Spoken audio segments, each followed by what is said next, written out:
बिहार के रोहतास में अपराधियों ने पुलिस वाले को दौड़ा दौड़ा के पीटा है। आप वीडियो में देख सकते हैं कि किस तरीके से पुलिस वाले को भीड़ में खींचा गया और उसके बाद उसके सर पे लाठी डंडे से मारा गया और पुलिस की जितनी भी गाड़ियां थी सबको तोड़ दिया गया और अपराधियों के द्वारा जो है थाने पे हमला किया गया, जिसमें 40 लोगों को पुलिस ने गिरफ्तार किया है। ये पूरी घटना बिहार के रोहतास ज़िले की है, जहां पे 31 जुलाई को एक रोहतास में दिनारा थाना है और थाने पे अचानक जो है अपराधी पत्थरबाजी करने लगते हैं और जब थाना प्रभारी निकल के बाहर आते हैं, लोगों को शांत करने की कोशिश करते हैं, उसी दौरान कॉलर पकड़ के उनको भीड़ में खींचा जाता है और अपराधियों के द्वारा जो है उनकी जम के पिटाई की जाती है। उनके सर पे डंडे और लोहे से मारा जाता है, जिसके बाद उनका सर फट जाता है। थाना प्रभारी, जिनका नाम मनीष कुमार शर्मा है, उनका अपराधियों के द्वारा जम के पिटाई की जाती है। उसके बाद थाने में जितनी भी गाड़ी खड़ी थी सबको जो है सबका शीशा तोड़ दिया जाता है।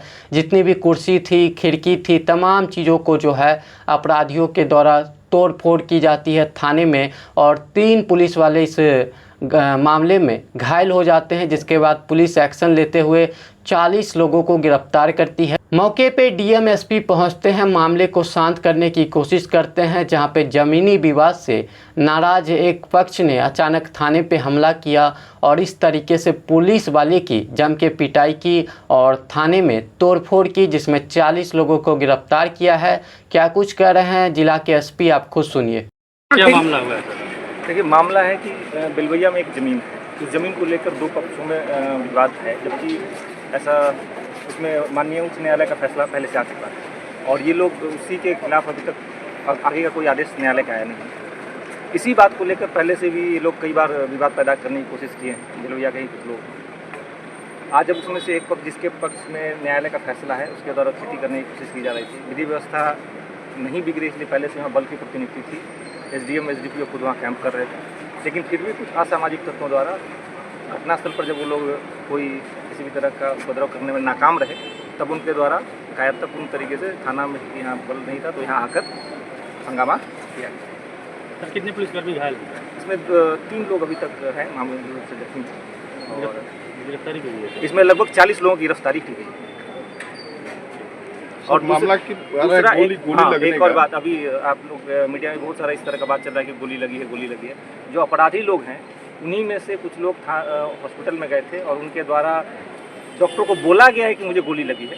डॉक्टर भी थाने पे ही हैं, डॉक्टर से मेरी बात हुई है, पीएचसी के जो डॉक्टर हैं, उनके द्वारा स्पष्ट रूप से बताया गया और लिखित में भी लिखा गया है कि एज टोल्ड बाई पेशेंट, जैसा मरीज के द्वारा बताया गया कि गोली लगी है, तो पूरी तरह से स्वस्थ था, ऐसा उसको कोई गंभीर जख्म नहीं था। लेकिन उनके द्वारा जानबूझ के इस तरह की बात फैलाई गई है ताकि इस पब्लिक में और मीडिया में असमंजस की स्थिति और जानबूझ के माहौल को और पूरे घटना को दूसरा रूप दिया जाए। ये सोची समझी साजिश के तहत इस तरह का अफवाह फैलाया गया। अगर उनको गोली लगी उसके संबंध में पुलिस को कोई सूचना नहीं दी गई है, थाना में आकर कोई सूचना नहीं दी गई, इंजरी नहीं कटाया गया है, कहाँ रेफर किया गया है, रेफर करने वाली भी कोई बात नहीं थी, ज़बरदस्ती दवा बनाकर रेफर करवाया गया है। तो इस तरह कई चीज़ें जानबूझकर मीडिया में इस तरह का माहौल बनाया जाता है कि जो ज़मीन का विवाद है, जिसमें अभी तक एक पक्ष के बारे में फैसला आ चुका है, उसको जानबूझकर एक बड़ा विवाद का रूप दिया जा सके, ये सोची समझी साजिश के तहत किया जा रहा है ताकि माहौल को खराब किया जा सके। लेकिन ऐसा होने नहीं दिया जाएगा। इसमें जो लोग भी संलिप्त हैं उनसे लगभग 40 लोगों की गिरफ्तारी की गई है।